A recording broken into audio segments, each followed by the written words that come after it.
Welcome to the deep dive. Today we're taking a plunge into, well, a really intriguing subject, the zodiac. But we're going way beyond just, your daily horoscope. Definitely. Our source for this is this fascinating text from 1894. It's called The Influence of the Zodiac Upon Human Life by Eleanor Kirk. Quite a title. It is. And our mission really is to unpack how Kirk presents the zodiac, not as some kind of rigid destiny. Right, not like your fate is sealed. Exactly. More as maybe a practical framework for understanding human nature, overcoming challenges, even guiding big life decisions. And she uses this term, occult science. Yeah, which sounds intense, but she basically defines it as unrevealed natural law, just tapping into deeper patterns, really. It's pretty compelling how she frames it. Kirk emphasizes that for, well, thousands of years, wise men knew about these influences. Zodiacal domains, signs, planets, stars. Right, all of it. But, and this is interesting, this esoteric knowledge was, as she puts it, known only to the initiated, kept kind of quiet. So like secret society stuff? Maybe not quite that dramatic, but definitely not common knowledge. And Kirk felt her book was coming out at the right time. Because people were ready. Yeah, she believed thousands of people were being touched by the wing of the spirit of knowledge, ready for these rudiments to be made accessible. Okay, so that leads to the big question for you listening in. What if understanding your zodiac sign and maybe the signs of people around you? What if that could be a strong overcoming force in your life? Could it lead to, like, a new charity for yourself, for others? And maybe find remedies for things that, formerly ruled our lives. That's the promise Kirk makes, and that's what we want to explore. It's a big promise. It is. Let's start by maybe challenging some common ideas. I mean, a lot of us, probably myself included, might have kind of laughed at what Kirk calls the superstitions of our grandparents. Especially grandmothers, she notes. Oh, yeah. What kind of things? Well, making decisions about, like, treating fevers or weaning kids, even buying houses. Based on the zodiac. Yeah. According to some arrangement of the circle with the queer beasts, the animal signs and the much-pierced man in the old almanacs. The figures showing body parts are ruled by signs, right? Seems kind of quaint now. Totally. But Kirk pushes back on that dismissal. Right. She argues it's the part of wisdom not to sneer at or condemn the things which we do not understand. Good advice, generally, maybe. Definitely.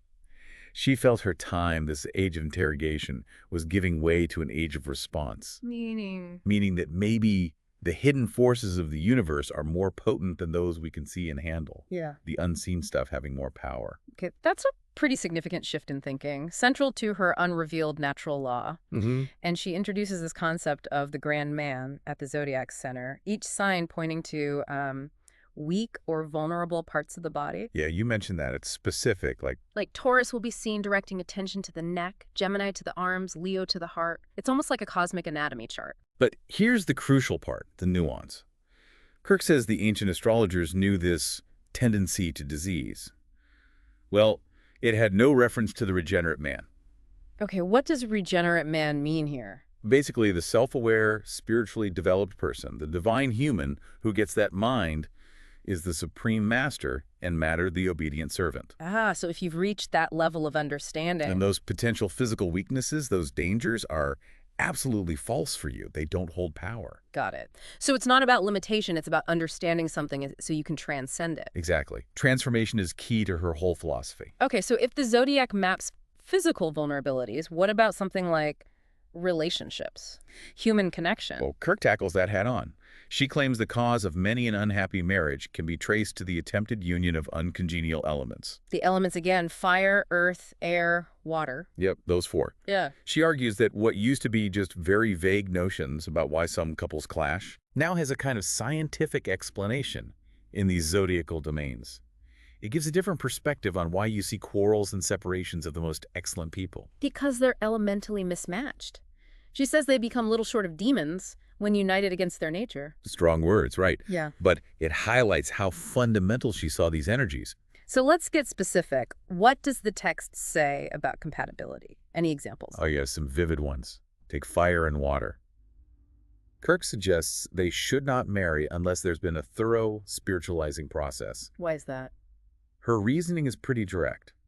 Water will put out fire, but fire can have little effect upon water. Okay.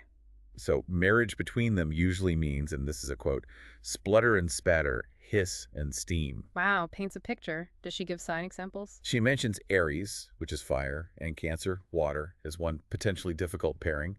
But importantly, she also says, understanding the cause means you can find a remedy. It's not hopeless. Right, always back to awareness. What about others?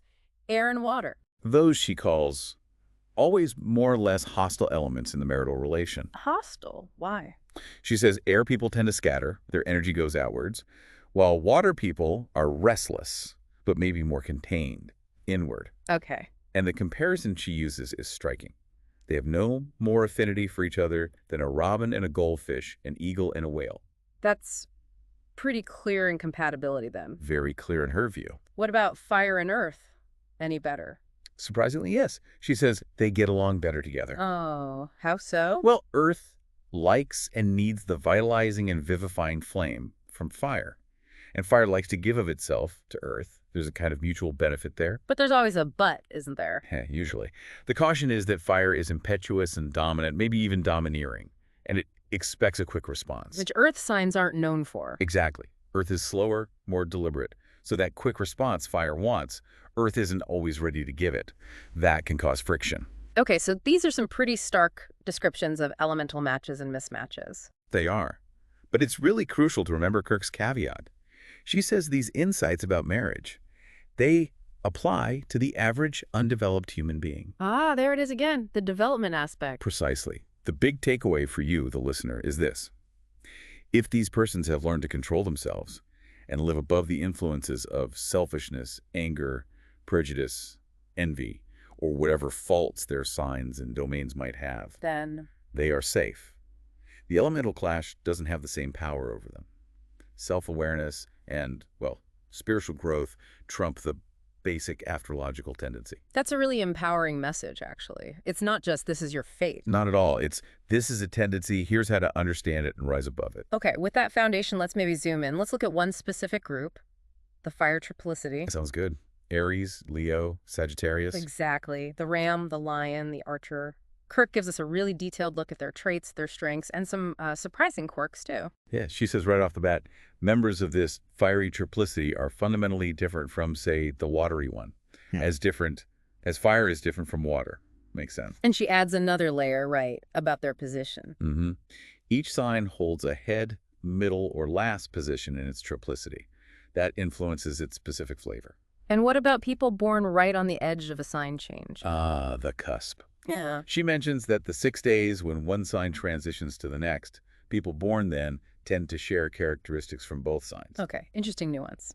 So let's start with Aries, the ram, the head sign of fire. How does Kirk see them? As natural leaders, very executive, earnest, and determined. The go-getters. Totally. They accomplish what they resolve to do against all opposition. She also calls them noble, generous, magnetic, progressive, and even having occult power. Sounds pretty impressive. Yeah. Any downsides? Well, here's a fascinating contradiction she points out. Despite all that drive, Aries people are apparently apt to be children of caprice. Whimsical, maybe. How does that play out? They can be incredibly patient, almost to stupidity, with people they care about, but at the same time, they cannot bear to be contradicted. So, patient unless you disagree with them. Sort of, yeah. It highlights a real tension in the sign. She also mentions they have natural talents as excellent psychometrists. Meaning they can sense things from objects. Right. And also mind readers and spiritual comforters, a real genius of intuition. Okay, so what are their core challenges, according to Kirk?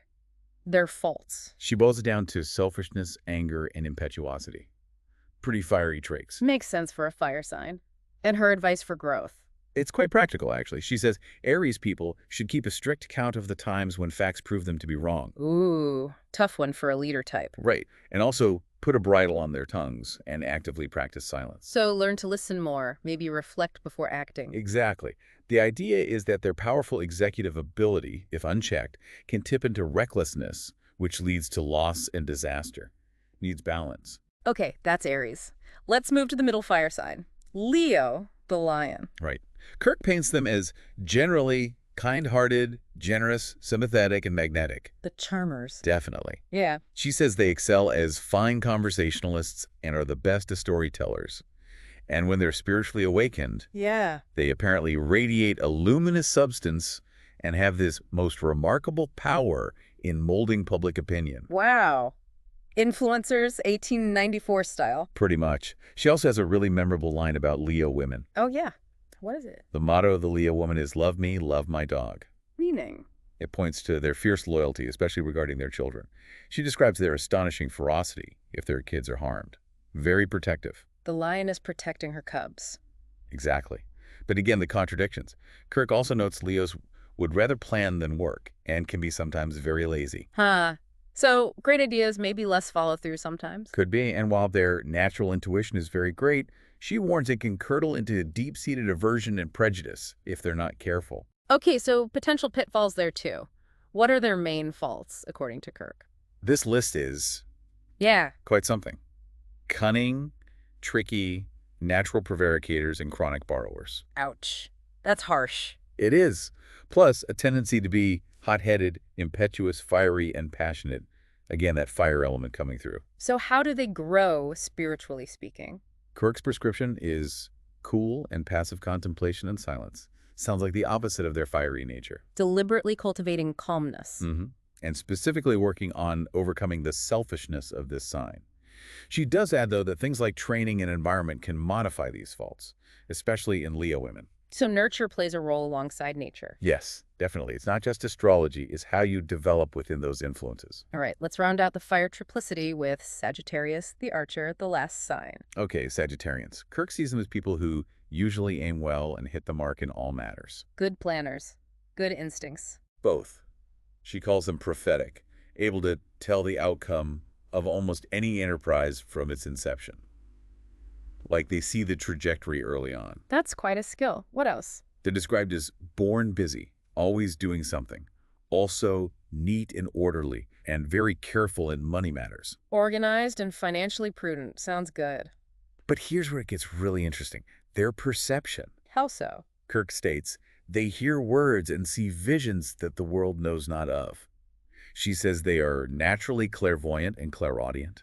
Seeing and hearing things beyond the normal senses. Exactly, which connects to their truthfulness. Yeah. They always mean to tell the truth, but because they perceive things differently and are often blunt and outspoken. They can rub people the wrong way. Yeah, it often make enemies. Their clarity isn't always appreciated. That sounds tough. Anything else that stands out? Their empathy? Kirk says they cannot bear to see suffering. The first impulse is to relieve it. That's wonderful. It is. And they apparently spare neither time, money, nor strength in this work. They throw themselves into helping. So they're deeply compassionate. Hugely. But there's a sad twist, Kirk notes. Oh. This labor is always one of the heart, but strange to say, it is usually repaid with ingratitude. Oh, wow. That's rough. Helping others and not being appreciated for it. Yeah. And they're faults. They can fly all to pieces over a small matter, be combative, and are unwilling to wait. Impatient, maybe because they see the outcome already. Possibly. So what's Kirk's advice for Sagittarius growth? Cultivate calmness and repose. And crucially, strive to find their reward for service in the unselfish motive which prompted it. Meaning? Don't expect gratitude or appreciation from others. Find the reward within yourself, in your own conscience, for having done the right thing. Self-validation, basically. Cope with being misunderstood. Exactly. It's about managing that internal world when the external world doesn't always get where you're coming from. Okay, so we've looked at the elements, dove into the fire signs. What's the bigger picture Kirk is painting here? Well, she does remind us that other factors play a role. Planetary influences can modify the basic sign characteristics. Like what? She gives examples like if Saturn was strong when you were born, it might heavily influence an air sign, or Jupiter might impact a fire sign. It's complex. So it's not just your sun sign. Definitely not. It's a whole cosmic picture. Hmm. But underlying it all is this core belief Kirk holds, Which is? that everything else in the universe may lie, but the zodiac always tells the truth. She sees it as an infallible map. A map, though, not necessarily a prison. Precisely. Yeah. Because that leads to her ultimate liberating principle. Which we touched on earlier. Yeah. If ye be led by the Spirit, ye are not under the law. That's a direct quote, emphasizing spiritual freedom. So the spirit transcends the astrological law. Absolutely. Kirk reaffirms that spirit is absolute and that solar and planetary action can have no power over the spiritual man. Your inner development is paramount. And this leads to that idea of self-mastery. Exactly. Kirk concludes that when you find his center, establishes his triunity, Yeah. that balance of mind, body, spirit, or art, you become monarch of himself and king of circumstance. That's a powerful phrase, king of circumstance. Isn't it? This power, she says, is valuable beyond price. It stops you from being blown about by every breeze of opinion and every wind of doctrine, gives you stability. And that comes from, what did she call it? True polarity. Mm-hmm.